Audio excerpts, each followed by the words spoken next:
I'm doing great, and it's been a lovely response. I wish my parents were here, but otherwise it's been really lovely. Mel and Coop are probably my favorite exes. Are you two encouraging people to go back to their exes? Because I'm about to make a call. Oh boy. Well, listen, don't blame me when it goes sideways. Coming after you. I think that, listen, whenever you have children with another person, I don't have any kids myself, but I'm assuming this is true. They're in your life forever, however you want to define that. And I think that Coop and Mel are co-parenting and living their lives on parallel tracks that every now and again cross over. And I think that there's clearly emotion there that's buried not too deeply under the surface, but there's a wariness there that they realize that they've been down this road and they need to do the work to kind of make sure that they don't make the same mistakes that they made. And I think they're both very aware of that. And yet Coop's extracurricular life is something that he is keeping secret from Mel. That's not a great foundation to start to rekindle a relationship really either. So there's some work that needs to be done clearly. But as you see in the opening of the new season, that there's still some serious attraction there and sparks. So we'll see. Okay, well, thank you for that free therapy session. I will not be calling my ex. Fair enough. Congratulations on another epic season. Thank you. I do also want to just take a moment to say thank you for sharing your very personal, beautiful journey. Thank you. And I can imagine how tough it was, but I just want to ask you, how are you doing now that it's out? Like, how is your heart? Well, thank you for saying that, and I'm doing great. And it's been a lovely response, and I feel like I wish my parents were here, but otherwise it's been really lovely. Let's go back to Mel and Coop. Again, girl, my favorite exes on TV. In the last season, we kind of see them in this gray area. And I feel like it's like, will they, won't they? How much more complicated or close do these two get in this season? I think that, interestingly, once I got towards the end of the season, I felt like some of the excitement is that they're both kind of going off the rails. Like they're in these parallel worlds and both kind of grappling with that suburban ennui thing, but separately. I think that's why they're attracted to each other, is because they both have a dark side. They both have an instinct to transgress, to not be proper.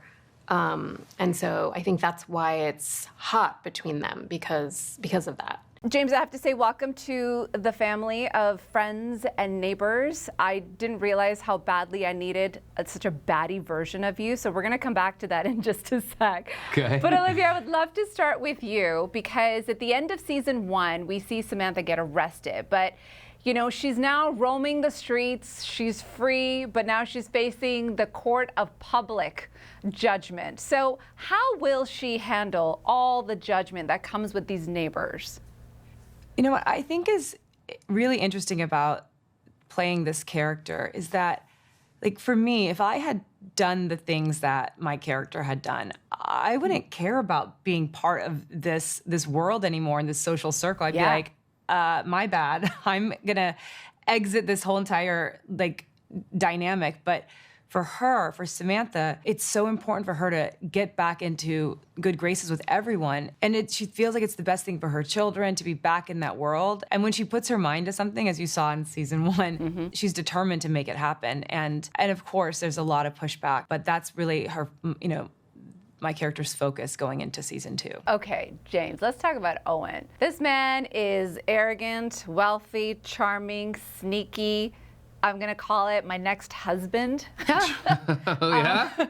I did not realize how badly I needed you to do this role. But tell me about how much fun you had taking Owen on, because you do it so well. Dangerously well. Mainly the arrogance? Well, thank you. That's very nice of you to say. And I mean, it's a juicy role, and those are always the most fun to play, the ones that maybe are the most of a departure from yourself, with charisma and money. It was an exciting prospect and opportunity. You know, you don't always get the first template, like watching the first season. I got to see what the tone was, who was, you know, what it felt like, and then Tropper and I had a conversation about this character who's this sort of larger than life, you know, peacock who drops himself into the middle of Westmont Village and wants to befriend everybody by throwing these really elaborate kind of Gatsby-esque parties and look at me. But there's a lot going on with the character. I like that it wasn't just flash. It was a few big secrets that he was keeping, and that's always fun to play as well. So many different layers. You know, Coop already brings the charm factor into this show, but now you've got James, who's like doubling down on the charm. When you guys were doing scenes, were you out trying to out-charm one another? No, but like I said earlier, we've known each other for probably the better part of 2 decades, and we're friends. I'm a tremendous fan of his work. We crossed paths, although we didn't share any scenes in 30 Rock many years ago. But I've known his work forever. He's kind of having a moment right now. His work on Jury Duty was spectacular, and of course his turn on Paradise, and as we all know, Cyclops is back from the X-Men in the Marvel universe. So we were very lucky to get him to share some time with us. And part of it is that, yes, he's a charming son of a gun. And yet the way the character is written, there's some serious menace underneath that too. And I think Coop's very aware of that, and realizes that he has to kind of manage this element with the awareness that it could go sideways at any minute, which of course, not to spoil anything, it does. Of course. I mean, I binged season 2, but I think it was like episode 3 or 4. Just the energy that you get from Owen. I finished the episode and I was like, I think I need to go for a run. You did. When you're young and starting out in Hollywood, you want all the dialogue in the world. When you get older, you're like, give that line to them. But I had a lot of dialogue, and great dialogue, very rich, so it's easy to, you know, soak it up. But just his nature is like he revs at such a high RPM, like he's constantly going. When we did our first day, I'm like, when we did our first scene together, I was like, wow, he's really embodying the little nuances of just somebody who goes through life without worrying about consequences. Someone who has so much wealth and power. You know, I think that we all know that guy, like in high school or, you know, in college, where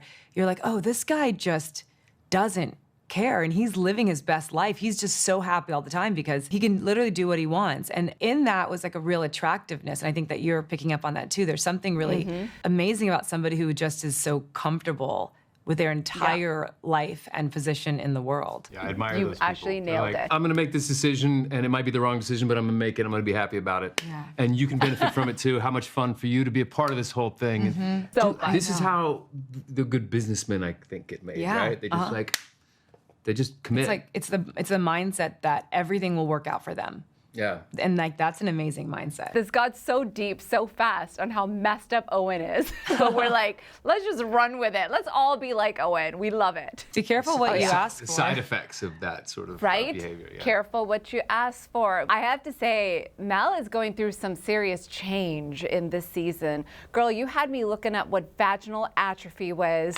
right in the middle of watching. I'm really glad that you had to look it up. It's like, what is she talking about?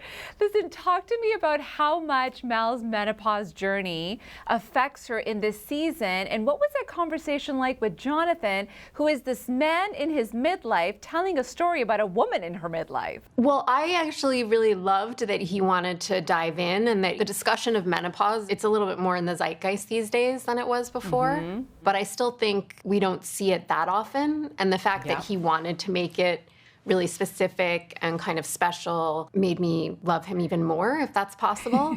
And also funny. I mean, from time to time, my husband thinks my menopausal, you know, rages are funny. But yeah, I loved that he wanted to dig in and make it kind of the center of her story. It's so brilliant. Like I said, I was grabbing my phone. I'm like, what are they talking about? And now I'm like, okay, I feel like I'm prepared. You got a little scared. I have to say, I felt so poor watching this show because the type of wealth that is out there. Girl, I didn't know there was a pen for $120,000. One thing I if didn't you know could that take. either. Yes, in episode 4. I binged the show. But one thing you could take, if you could have a go at that loop. It would probably be, I haven't given this enough thought, but I have always wanted an Hermes bag. I feel like that can happen for you tomorrow. Get out of here.